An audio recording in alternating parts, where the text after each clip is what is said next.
Sometimes, new weapons come with the power of a god. One such weapon is currently in China.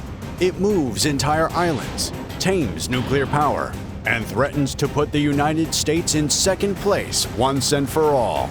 In this video, we discuss the most consequential weapons in the intense rivalry between China and the United States on the seas, starting with China's new nuclear islands and America's nuclear aircraft carriers.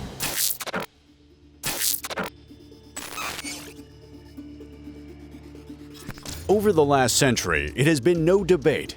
The United States is the indomitable king of the seas. Aircraft carriers are easily the largest, most equipped military vessels on the planet, and the U.S. has the most of them, by an unbelievable margin. Almost a quarter of all aircraft carriers in the world today belong to the U.S. Navy, and their total combined deck space is about double those of all other nations combined.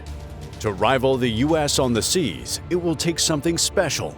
According to recent reports, China might have that something special. After more than a decade of research and development, China is reportedly building a fleet of floating nuclear reactors in the South China Sea. While these could support commercial development and oil exploration, China has also boasted of the floating reactor's military capabilities, which it claims will give them an edge over any American forces. In 2016, China's National Nuclear Safety Administration claimed that an artificial island with a floating nuclear platform would be equivalent to a nuclear-powered aircraft carrier equipped with combat aircraft and missile systems. According to the organization, their military superiority will be far greater than that of the United States' long-distance aircraft carrier fleet. While the world waits to see how true this is, one thing is already certain. Floating nuclear reactors present a new, clear threat to the U.S. and allied nations in multiple ways. With nuclear power in the picture, China's military assets, such as ground-based radar systems of today or laser weapons of tomorrow, will all be well fed to carry out whatever missions they're tasked with. This translates to prolonged military operations from China, which is bad news for the U.S. Nuclear power in the picture also complicates any possible U.S. response. Should the U.S. respond to China's conventional offenses in a way that detonates the nuclear reactors on China's island, whether accidental or otherwise, it could be enough grounds for China to respond with nuclear weapons of their own. And so a full-blown nuclear war ignites, one that would definitely change the world as we know it today. World War III. For this reason, even the U.S. would have to tread carefully before striking China's islands, which would, of course, work in the favor of the Asian world power. It's a similar situation currently ongoing in Ukraine. Russia has used captured nuclear reactors to shelter its forces, knowing that the Ukrainians would likely not risk a radioactive spill. The Chinese military recognizes the advantages that come with a floating nuclear island in more detail than most do, and so no time was wasted. China is already building two prototypes, the 60-megawatt ACPR-50S and the 125-megawatt ACP-100S. Each reactor sits on its own 400-foot-long barge and can be towed wherever needed. These are pressurized water reactors with a passive cooling system, a modern design which, unlike earlier reactors, will not suffer a catastrophic meltdown if the cooling fails. Unlike earlier designs, as the temperature rises, the output falls in a pressurized water reactor. This prevents runaway overheating.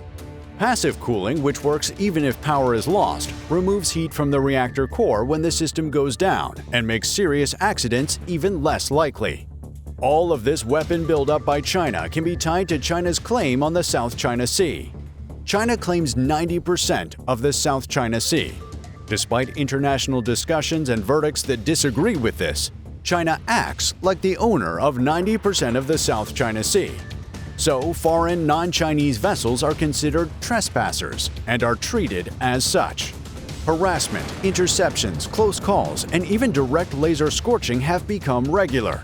The U.S. has had to get involved multiple times, and escalation seems mighty close now. Although China's floating islands aren't ready yet, China might have the second-largest aircraft carrier fleet in the world to respond to an escalation with. The U.S. with the largest. It's about to be a fierce battle of the carriers. China's military buildup on the seas goes beyond floating nuclear islands. Surface ships have been sprouting up like weeds, and they too come with jaw-dropping capabilities. In June 2022, China launched its third aircraft carrier, the Type 003 Fujian. It is the largest conventionally powered aircraft carrier in the world. Its American equivalent, the latest and most advanced carrier of the U.S. Navy fleet, the USS Gerald, is the largest carrier in the world. Whichever would win between these two carriers is a valuable insight into which would win between China and the U.S. on the seas. So without further ado, let the Wild Wild West standoff begin. Type 003 Fujian versus USS Gerald Ford. It all boils down to this: the Type 003 Fujian versus the USS Gerald Ford, representing their nations and protecting their colleagues from unnecessary destruction. In this battle between the bests of the bests, the punches are split into three main categories: propulsion, air wing, and launch and arrest systems. Number 3. Propulsion. The Fujian is powered by a conventional propulsion system which sees an aircraft carrier consume heavy amounts of fuel to power virtually every system on board. The exact engines on the Fujian are unknown since the carrier is quite new, and like any new flagship military equipment, not much information has been released about it just yet. But irrespective of the power provided by the propulsion system on the Fujian, it very likely wouldn't compare favorably to that on the American carrier, which is a nuclear propulsion system. Two Bechtel A-1B nuclear reactors, the most cutting-edge engines created for use on aircraft carriers, power the USS Gerald Ford. Thanks to that, the carrier can run efficiently for up to 25 years at a go without refueling, as the nuclear propulsion system is capable of supporting all operations on the ship for that long. And with a top speed of 30 knots, the USS Ford is, in theory and without being limited by the limitations of its human crew, capable of accessing every country on the planet to pay friendly visits to allies and wreak havoc on foes. Number 2. Air Wing. The air wing of the Type 003 Fujian is expected to be as formidable as China can conjure. The main aircraft of the air wing is anticipated to be the navalized version of the Shenyang FC-31, known as the J-35. The J-35 is a fifth-generation fighter designed to rival America's fifth-generation F-35 Lightning II. Another aircraft that could find itself on the Fujian is the Shan KJ-600, which will serve a similar surveillance role as the E-2D Hawkeye of the U.S. Navy. In addition to these fighters, the Fujian would likely host more fighters, rotary aircraft, and unmanned aerial vehicles. The exact count of these aircraft remains unknown for now. However, the Fujian is an 80,000-ton carrier, while the USS Ford weighs 100,000 tons, meaning the American is a whopping 20% larger. With that in mind, the USS Ford would likely host significantly more aircraft than the Fujian. The American carrier can host up to 75 aircraft at a time. The lineup would include the U.S. Navy's favorite aircraft, the F-35 Lightning II, commonly referred to as the most intelligent fighter in history, thanks to a slew of highly sensitive sensors and battle-dictating systems. China's J-35 is widely seen as an attempt at a replica of the F-35, an attempt that doesn't surpass the original. In addition to the F-35, the E-2D Hawkeye, the FA-18 Hornet, and a variety of other aircraft call the USS Ford home today. Number 1. Launch and arrest systems.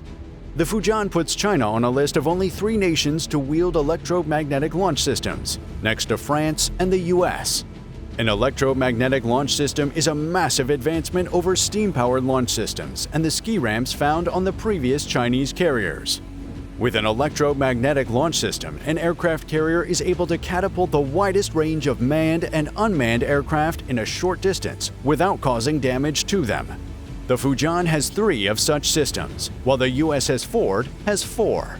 An arrest system captures incoming aircraft and brings them to a screeching halt in a short distance to save them from having to swim with the sharks. Both the Fujian and Ford wield arresting gears. All of the older American carriers in service today also feature electromagnetic launch systems and arrest systems, and so they have gifted the U.S. Navy enough experience to build the most advanced systems possible. How much more advanced the systems would be over their Chinese counterparts, if at all, remains anyone's guess. What would your guess be?